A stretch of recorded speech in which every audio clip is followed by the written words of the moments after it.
Everybody, Bumps in the Night here. It's that time again. I came across a couple of Goosebumps AI creations I thought were worthy of talking about, so that's what we're going to do today. Make sure before we get started, if you haven't already done so, click that subscribe button so you can stay up to date with all my Goosebumps content, and it helps me out and lets me know that you're interested in seeing more stuff like this. So, without further ado, let's get to it. Make sure you check out Fake Goosebumps Guy on either Facebook or TikTok. He's where I get all these images from. I don't create them, I just rate what he makes, so I'm not the genius behind it, he is, so make sure you go check him out, give him a follow as well.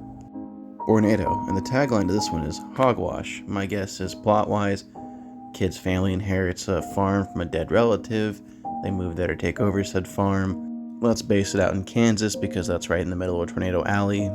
Kid meets one of his neighbors, they tell him the legend of the Bornado, which is a tornado that comes down and it rains pigs while it happens. Now, why this is the case? The original town, who moved here centuries ago, took land from Native Americans, and they put a curse on them that once every blood moon, the tornado will come through and destroy the entire town while raining swine.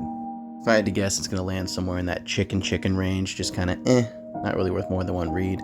The art's okay. I give it a 5 out of 10. I like the color scheme, that's really about it. Die Phone, and the tagline reads, better get a screen protector. So this one's got layers to it. This one, let's say it's set in modern day, and smartphones are the craze, and kids, in middle school, when they kind of start getting their smartphones, find out about this new phone coming out, the Die Phone, and the Die Phone's supposed to be superior to all other phones in every other way. Well, it turns out it's made by a company ran by monsters, and the more you use the phone, the more it steals your soul, essentially causing you to die if you overuse it. Which just feels like a very meta take on how essentially cell phones have more or less turned us into zombies. Actually, you know what? Let me retcon it real quick. I want to say that this phone's made by Future Industries, the same people that made the remote from Click. Regardless, I like the art.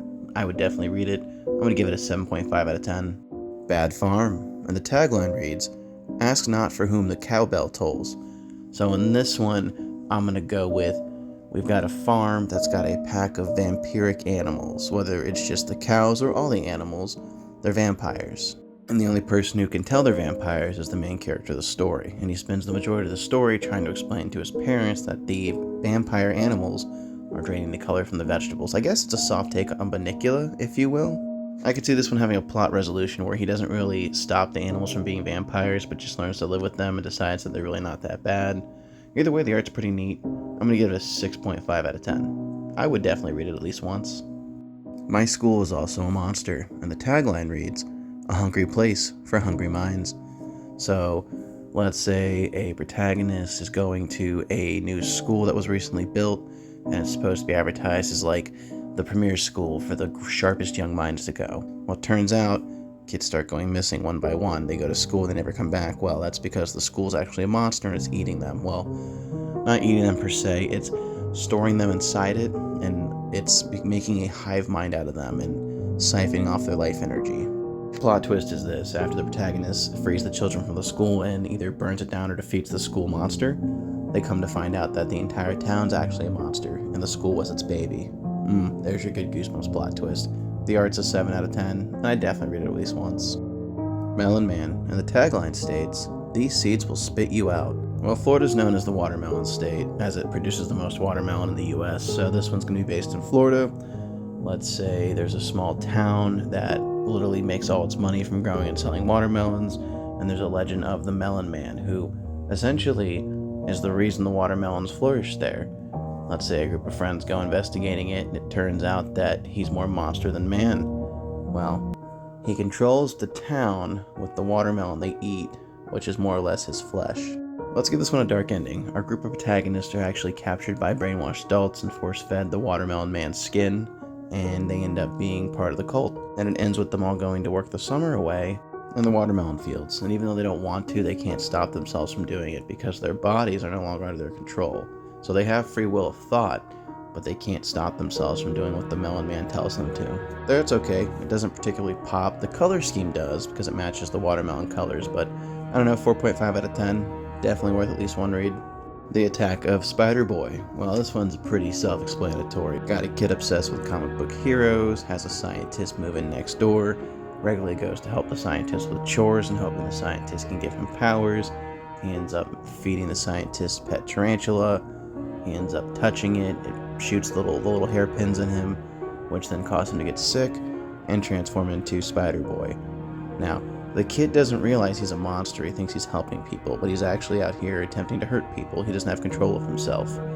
Book ends with the scientist capturing Spider-Boy and him living the rest of his life as one of the scientist's experiments. So, dark ending. It has potential, but it really depends on how it's written. Dead and Breakfast. The tagline reads, "Do you have a reservation?" Alright, this one, kid's parents buy this rundown old spooky mansion and decide to turn it into a bed and breakfast. Well, here's the thing, it's going to be haunted, and the ghosts don't start appearing until people start checking in. And the kid can see the ghosts, but the parents can't. So the kid keeps mistaking ghosts as residents at the bed and breakfast. As for how it ends, after some conflict, the kid's able to essentially get the parents to cater to the ghost's needs, and everyone lives happily ever after in the dead and breakfast. So, not dark ending, just a weird story about a kid and his ghost friends, I guess. Plot-wise, it might not be the most structurally sound, but then again, cough cough, go eat worms. Anyway, I like the art, I like the color scheme, I like the idea. I'm going to give it a 7.5 out of 10. Microwave Coven, and the tagline just reads, "Beep, beep, beep." So, in this one, we've got a young aspiring witch who happens to get a easy bake oven at a garage sale, and she uses it to bake up magic cakes. Well, pretend magic. She likes to pretend to be a witch. It's all fun and games until, turns out, she makes some friends in the neighborhood who also like to play pretend witch, except they're not pretend witches. These are real ones. So more or less, it's a soft reboot of Calling All Creeps. Instead of Ricky trying to pretend to be a creep commander, she's just a girl who likes to play witch, trying to blend in with actual witches once she realizes how deep she's into this. It ends with her baking a batch of cupcakes where she replaces the sugar with salt. Once the witches eat the cupcakes, they melt like Wizard of Oz. I like the plot. I came up with more than the art, but the color scheme's pretty decent. I don't know, 4.5 out of 10. That plot I made up has potential. Spiders want to go in your mouth, and the tagline states, and there's like hundreds and hundreds of them. Alright, so let's say we got a pack of friends, let's say 3. 1 girl, 2 guys.